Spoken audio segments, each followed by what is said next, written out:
Boa noite, pessoal do oitavo período do EJA, da Escola Municipal Professora Ceci Cardoso Porfírio.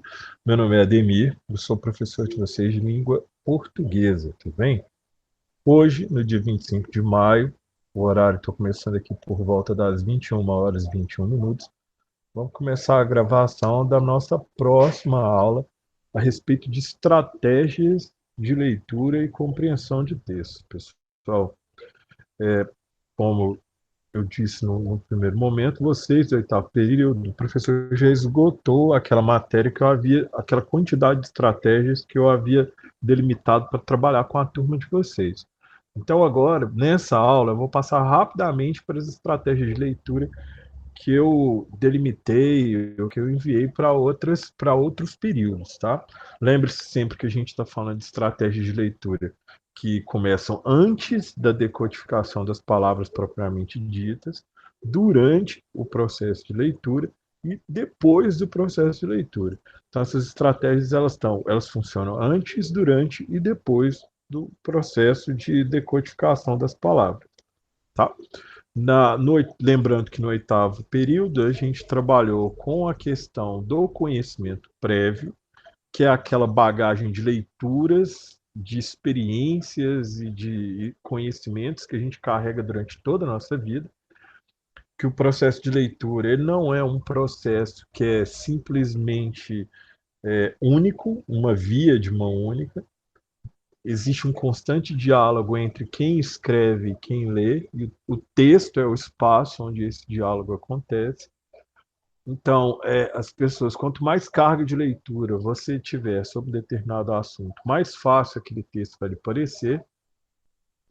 E falamos também sobre a questão de gêneros que têm uma necessidade mais técnica, um linguajar mais rebuscado, mais difícil de a gente conseguir pegar isso.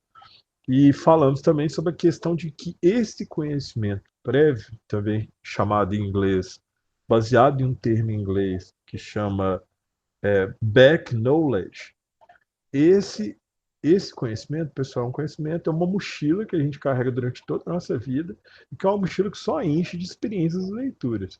Não tem como, felizmente, não tem como a gente se esquecer daquilo que a gente leu. A gente pode guardar essas informações e essas leituras em algumas gavetas que existem dentro da cabeça da gente, e elas podem estar menos ou mais escondidas, dependendo da quantidade de vezes ou do hábito que você tem em utilizar essas informações. Mas elas continuam guardadas ali. Basta a gente criar tal qual uma pessoa que desenvolve músculos ao fazer uma academia, pessoal, uma academia de ginástica. A gente, quem trabalha com o cérebro, a partir do momento que a gente vai realizando essas leituras e acumulando essas leituras, esse processo de assimilação, que tem um nominho complicado que a gente chama de cognição, esse processo ele só é uma mochila que vai se acumulando de experiências de leitura. E a gente leva isso durante toda a vida da gente, tá? A gente falou sobre essa questão do conhecimento prévio e a gente falou também sobre a questão dos infográficos. Os infográficos são recursos visuais que são utilizados principalmente por textos noticiosos, jornais, revistas e outros textos que tenham como finalidade trazer informação para quem os lê. São recursos visuais que alguns jornais, revistas e textos informativos usam para lidar, pessoal, com uma quantidade gigantesca de informações. Se a gente fosse jogar aquilo simplesmente em palavras, em parágrafos no texto, o texto ia ficar enfadonho, ia ficar cheio de informações que muito provavelmente nenhum de nós ia conseguir assimilar, e aquele conhecimento global, aquela finalidade global que o texto busca, muito provavelmente ela não vai ser atingida, porque o leitor vai ficar perdido no meio dessa numeralha toda. Então, muitas vezes esses textos noticiosos eles se usam desses recursos gráficos para poderem dispor dessa quantidade de informações grande, ao mesmo tempo conseguir organizar esses dados de uma maneira que seja facilmente assimilada por quem está lendo. E falando também a respeito que o texto noticioso, apesar de primariamente ter essa função de informar, ele hoje em dia, as empresas que produzem esse tipo de texto hoje em dia, pessoal, são empresas que têm uma finalidade lucrativa. Então, essas empresas elas começaram a se utilizar de estratégias para poder vender mais jornal. E nesse caso, o infográfico ajuda a quem lê e a quem financia o jornal, a quem paga para consumir o jornal, auxilia essas pessoas a reterem informações, poderem ampliar os seus conhecimentos, poderem continuar consumindo aquele tipo de notícia. Então, basicamente, foi isso que a gente trabalhou, pessoal, nas estratégias de leitura que o professor separou para vocês no 8º período. Então agora eu vou começar a passar vou começar a passar para vocês, pessoal, rapidamente as questões que que o professor trabalhou no 6º e no 7º período. Isso eu vou tratar na aula de hoje, para que a gente possa finalizar essa questão das estratégias de leitura e que a gente possa avançar para estudar literatura. No nosso, como vocês já devem saber, os nossos PETs de reposição de carga horária vão ser PETs em que o professor vai trabalhar com um conto do autor americano Edgar Allan Poe que chama O Coração Delator. Um conto para quem gosta de suspense, contos de terror, principalmente psicológicos, vai gostar muito. Tá? E a gente vai trabalhar isso sobre várias formas. A gente vai fazer leitura, a gente vai escutar uma leitura, a gente vai assistir um vídeo. Então, a gente vai fazer nessas próximas 4 semanas, a gente vai trabalhar bem com essa questão da literatura e do gênero conto, o gênero literário conto, tá? Então, pessoal, entrando aqui na matéria do 6º ano, do 6º período, ela é bem simples, como o professor explicou para vocês. Eu comecei nos períodos menos avançados, eu comecei com estratégias que são mais fáceis. Então, a primeira estratégia que eu trabalhei com o 6º período foi a questão da distribuição da representação visual do texto no papel, a distribuição das palavras no pedaço de papel em branco. E o que eu expliquei, pessoal, resumidamente, para o pessoal do 6º período? Que muitas vezes nós leitores, nos deparamos com textos que não possuem um código que seja amplamente cognoscível, que seja amplamente conhecido pela gente. Cognoscível ou amplamente conhecido pela gente. Por exemplo, eu não entendo russo, ou eu não entendo japonês. Mas eu tenho certeza, pessoal, que se eu me deparar com um poema em russo ou um poema em japonês, eu vou saber de que texto, de que tipo de texto aquelas palavras se tratam, mesmo que eu não consiga depreender nenhuma daquelas palavras. E justamente por eu conhecer um pouco sobre o gênero poema, sobre a poesia em geral, eu consigo ter uma ideia, por exemplo, de um determinado assunto ou da forma que aquele assunto é tratado. Porque a poesia nada mais, nada menos, pessoal, que é a gente tentar exprimir o máximo de, de, de sentimento, de percepção sobre o mundo com o mínimo possível de palavras. A ideia, pessoal, do poema ou da poesia perfeita é aquela que o Olavo Bilac trabalhou com a gente. O Olavo Bilac há 200 anos atrás, pessoal. Que é aquela coisa de você burilar a palavra, que nada mais é do que aquilo que o ourives, aquela pessoa que mexe com joias preciosas faz. Ele pega uma pepita de ouro e ele vai polir aquela pepita, ele vai dar forma para aquela pepita, ele vai transformar aquela pedra bruta, pessoal, em alguma coisa, em uma joia que seja perfeita, entendeu? É a mesma coisa que o poeta tem que fazer com a palavra. Ele tem que burilar aquela palavra. Ele tem que lixar aquela palavra. Ele tem que dar brilho, forma e beleza para aquela palavra. É a mesma coisa que o poeta faz com as palavras. É a mesma coisa que o Ourives faz com um pedaço de metal precioso. Tá? Então, sabendo dessas informações, mesmo quando eu me deparo com alguma língua que eu não conheço, ou mesmo nesse caso aqui, que o professor, de propósito, embaçou aqui a disposição das palavras no pedaço de papel, eu tenho certeza que vocês, ao verem essa disposição de frases, ou essa estrutura aqui de texto, vocês batem o olho e falam assim, mas peraí, professor, isso aí é muito fácil, eu consigo ver que é um poema. Não é um texto, não é um romance, não é um artigo de jornal. Não tem uma manchete aí, professor. Tem só um três. E tem, ele não está usando muito o espaço que ele tem da linha. O texto está meio centralizado. Eu já vi isso aí em poema, professor. Poema ou música. E é isso mesmo, pessoal. Quando a gente visualiza esse tipo de disposição aqui, a gente sabe distintamente, quase instintivamente, que se trata de uma poesia, tá?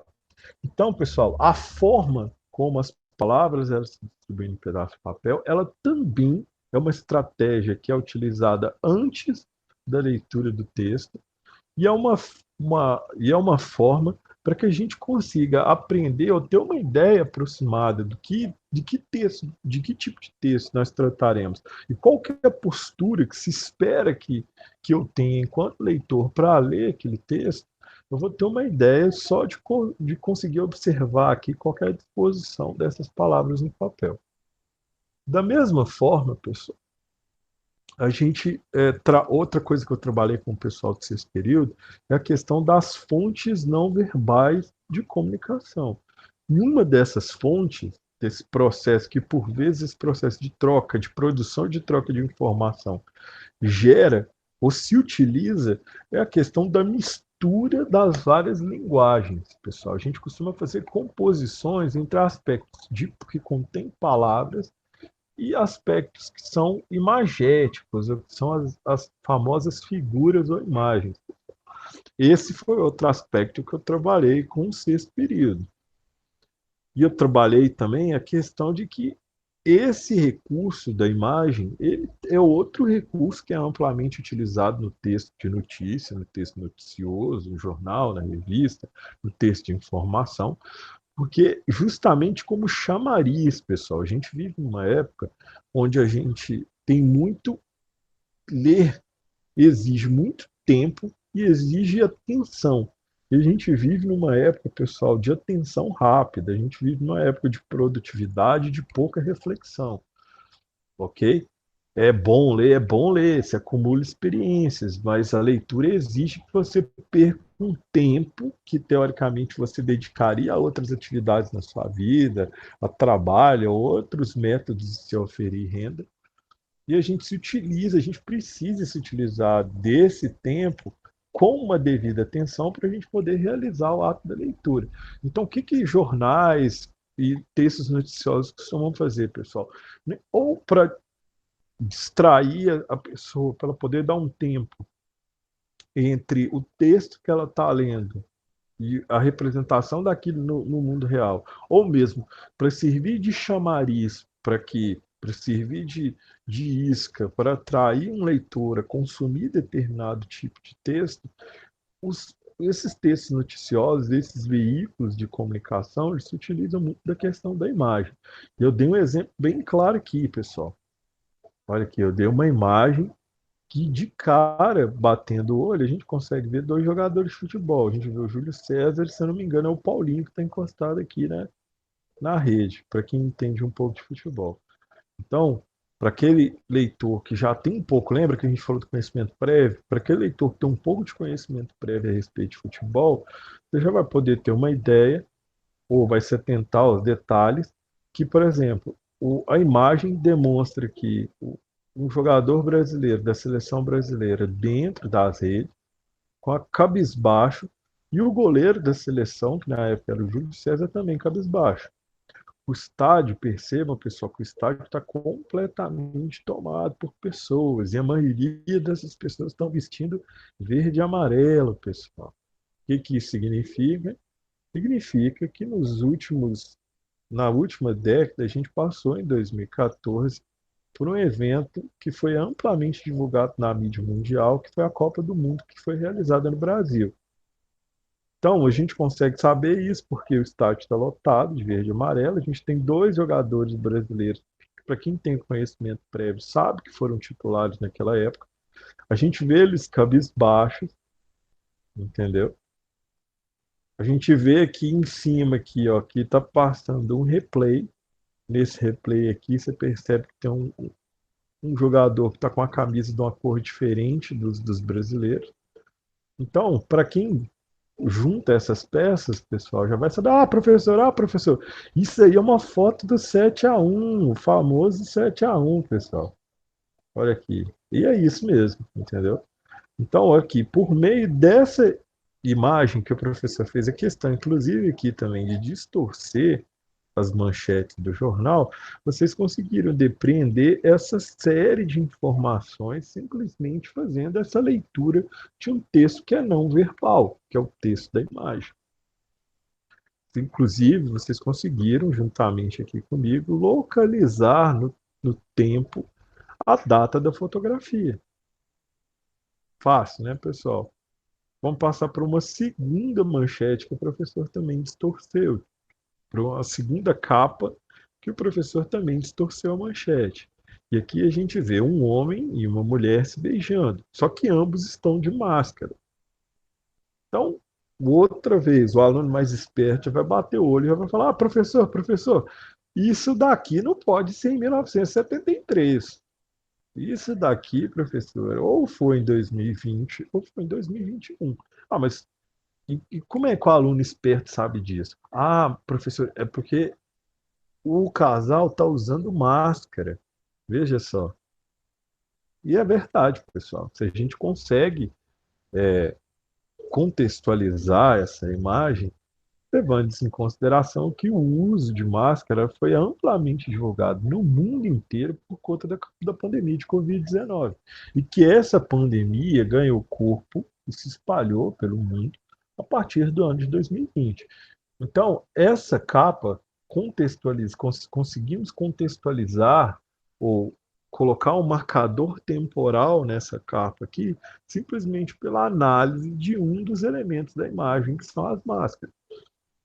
Ao mesmo tempo, analisando aqui a ação que os dois modelos estão realizando, que eles estão se beijando, a gente consegue saber, ter uma ideia também da finalidade desse tipo de publicação.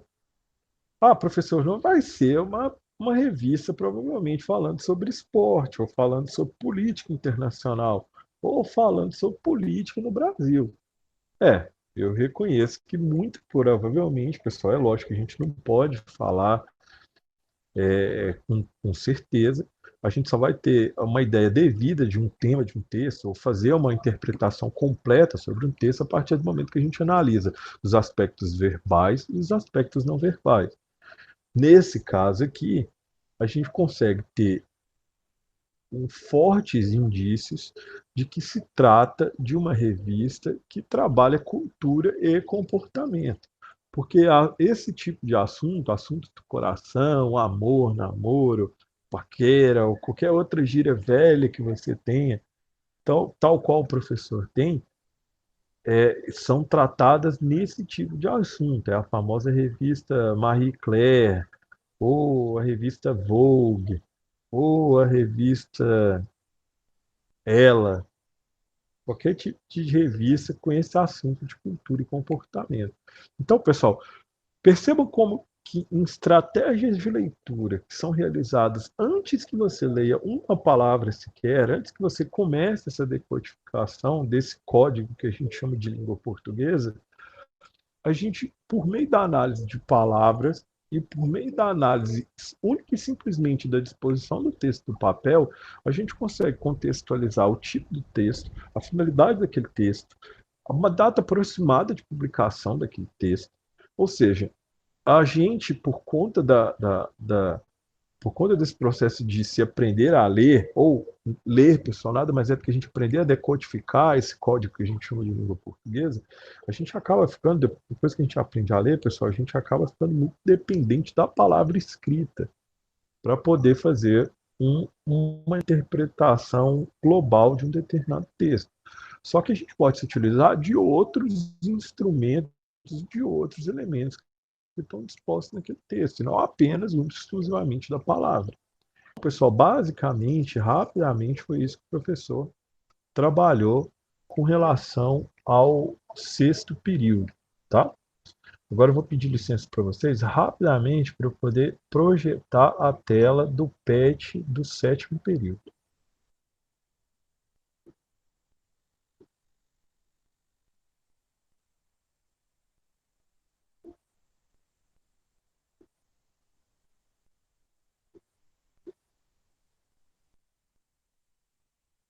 Pronto. Aí voltamos aqui, entrando agora na matéria do sétimo período, para a gente terminar rapidinho, porque a aula já está ficando longa. Com relação ao sétimo período, pessoal, retomando aquela questão que eu dividi as estratégias de leitura por grau de complexidade, eu comecei a trabalhar no sétimo período com mais dois temas, que é a relação entre aquilo que a gente chama de fonte, que nada mais é do que a fonte produtora de um determinado texto. Eu trabalhei também, pessoal, com a questão do questionamento do texto. Então, são duas estratégias. Primeiro é a análise de fontes, e a análise de fontes, pessoal, ela pode ser realizada tanto antes, como durante, como depois da leitura de um determinado texto. Normalmente, nos utilizamos dela ou antes ou depois. Nesse caso aqui, a gente vai fazer uma estratégia, no exercício que foi proposto aqui para o sétimo período, essa estratégia é realizada antes do texto. Por quê? Porque o professor, mais uma vez, tremendamente sacana, ele desfocou o texto no qual a fonte aqui foi retirado. E por que o professor isso? Porque ele gosta de. O professor gosta de sacanear a gente, o professor é malvado. Não, pessoal, eu não fiz isso de sacanagem. Eu fiz isso por quê? Porque se esse texto não tivesse desfocado, instintivamente a gente começa a se utilizar esse código, a visualizar esse código, e a gente começa a decodificar esse texto. E eu quero justamente que vocês prestem atenção, e aí, ó, quase naturalmente, vocês levam os olhos de vocês até a fonte do texto. Nesse caso aqui, é uma revista que chama Revista Saúde.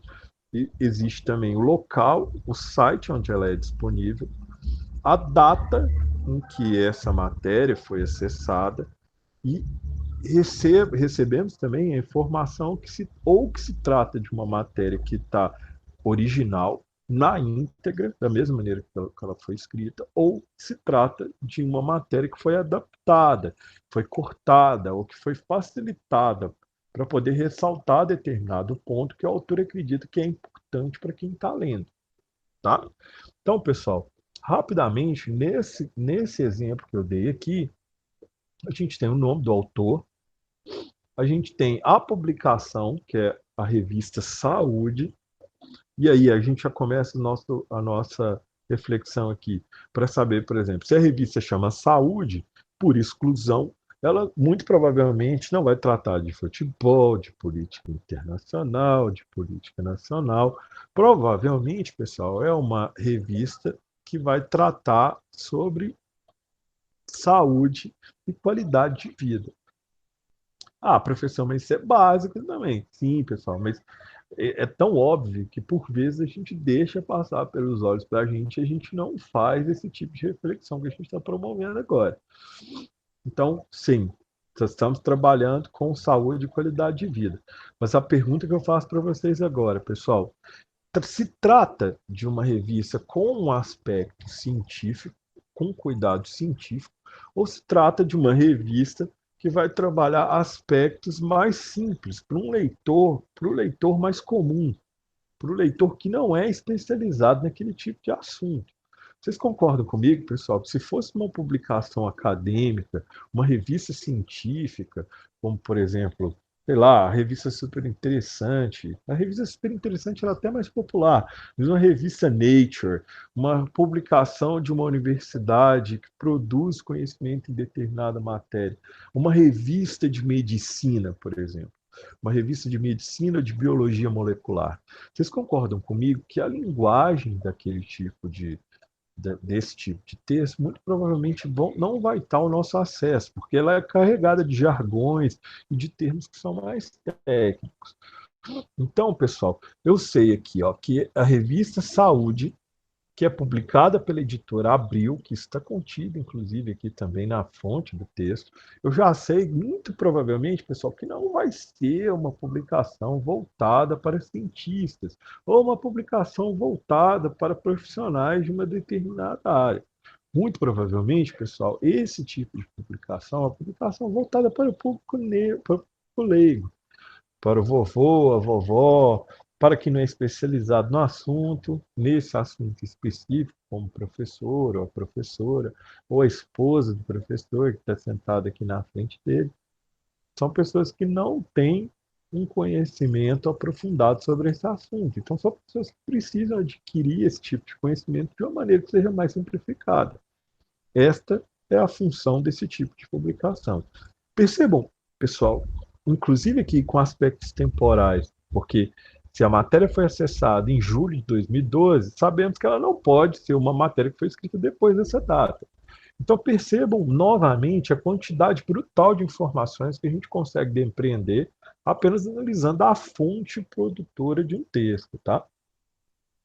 E por fim, pessoal, para a gente finalizar a nossa aula, eu trabalhei também com o sétimo período a questão dos questionamentos ao texto. E os questionamentos, pessoal, é a famosa, não necessariamente são perguntas que são dispostas sobre determinado texto, mas é a famosa setinha, é a famosa é a famosa anotação que a gente faz no canto de uma página, essas anotações que a gente faz no canto das nossas páginas dos nossos livros, pessoal, porque lembra, Deus não gosta de quem escreve em livro da biblioteca, entendeu? Livro de biblioteca não se escreve, ela é sagrado, pessoal. Mas a gente tira um xerox, ó, o professor tira um xerox, ó, aí sim, você pode ir lá, pode escrever, pode puxar uma setinha, pode grifar um grifar é outra forma muito importante da gente interagir com o texto, tá, pessoal? Nesse caso, do exemplo que o professor deixou aqui na sala do sétimo período, eu dei uma prova que foi, mais uma vez, o professor Velhaco e Raposona, ele distorceu o texto, distorceu inclusive a fonte do texto também, para os mais espertinhos, para os melhores alunos não conseguirem ter uma ideia do que se trata o texto. E eu expliquei que isso daqui foi uma prova que foi realizada, uma prova pessoal do oitavo período, com vocês, e que abaixo do texto que foi dado, o professor colocou algumas perguntas, 3 perguntas, com o fim de saber se aqueles alunos estavam interpretando o texto corretamente. E aí, pessoal, como a única coisa que não está desfocada nessa imagem que eu coloquei para vocês são as perguntas, a gente vai lá de novo com o olho curioso, a gente olhando para aquelas perguntas. E aí, o que a gente consegue ver? A primeira pergunta que é colocada pergunta quais que são os principais fatores que são relacionados ao aparecimento de doenças crônicas entre os adolescentes. Então, fazendo aquele raciocínio de exclusão de novo, a gente já sabe que esse texto não está falando de uma série de outros assuntos que existem no mundo. Não está falando de esporte, não está falando de política, não está falando de economia, não está falando de dia a dia. Está falando de quê? Está falando de saúde, pessoal. E está falando sobre o quê? Agora eu sei mais ainda, professor. Eu sei que ele está falando sobre o aparecimento de doenças crônicas entre os adolescentes. E mais ainda, professor, como eu não fico esperando você, porque eu sou mais esperto que você, eu já olhei a segunda pergunta e eu vi que na segunda pergunta ele me pergunta de onde advém a ocorrência de casos de hipertensão e diabetes entre os adolescentes. Ou seja, professor, eu já sei que esse texto está falando sobre saúde, sobre doenças crônicas que são encontradas entre adolescentes, não é entre pessoas idosas e nem entre adultos, é entre adolescentes. E eu sei que essas doenças crônicas que ele está falando são hipertensão e diabetes. Eu sei, são só hipertensão e diabetes? Aí eu já não sei, professor, mas eu sei que ele está falando de hipertensão e diabetes. E provavelmente hipertensão e diabetes são doenças crônicas. E isso está acontecendo entre adolescentes, provavelmente entre jovens entre 13 e 18 anos de idade. A partir daí já se começa a vida adulta. O adolescente, tradicionalmente, é reconhecido como aquele entre 13 e 18 anos. E, inclusive, eu vejo na terceira pergunta também, pessoal, que perguntando sobre a prática regular de atividade física como um fator de controle da doença entre essas populações. Ou seja, pessoal, o texto ele está falando sobre doenças, sobre saúde, porque está falando sobre doenças. Essas doenças são doenças crônicas. Essas doenças, elas incidem, o tema desse texto, sobre adolescentes.